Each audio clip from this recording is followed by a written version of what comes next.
നമസ്കാരം. കാസർഗോഡ് പുത്തിക മുകുവിൽ വൻ കവർച്ച. 25 പവനിലധികം സ്വർണമാണ് നഷ്ടപ്പെട്ടിരിക്കുന്നത്.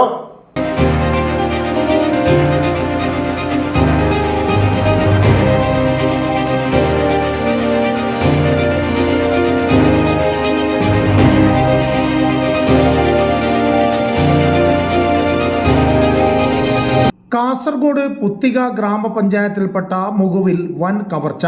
പൂട്ടിക്കിടന്ന വീട്ടിൽ നിന്നും പട്ടാപ്പകൽ 25 പവനിലധികം വരുന്ന സ്വർണ്ണാഭരണങ്ങൾ കവർന്നു.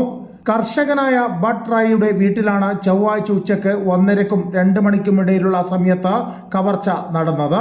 വീട്ടുകാരെല്ലാം തൊട്ടടുത്ത ക്ഷേത്രത്തിൽ ഉത്സവത്തിന് പോയ സമയത്തായിരുന്നു സംഭവം അരങ്ങേറിയത്. വീടുമായി ബന്ധമുള്ള ആളുകൾ തന്നെയാണ് കവർച്ച നടത്തിയിരിക്കുന്നതെന്നാണ് പോലീസ് നിഗമനം. ബേക്കലൻ DYSP P Sunilkumar, Kumbla CI Anoop, Badiadka SI Anoop എന്നിവർ സംഭവസ്ഥലം സന്ദർശിച്ചു. ഡോഗ് സ്ക്വാഡ്, വിരലടയാള വിദഗ്ധർ എന്നിവരും സംഭവസ്ഥലത്തെത്തി തെളിവുകൾ ശേഖരിച്ചു. നന്ദി, നമസ്കാരം.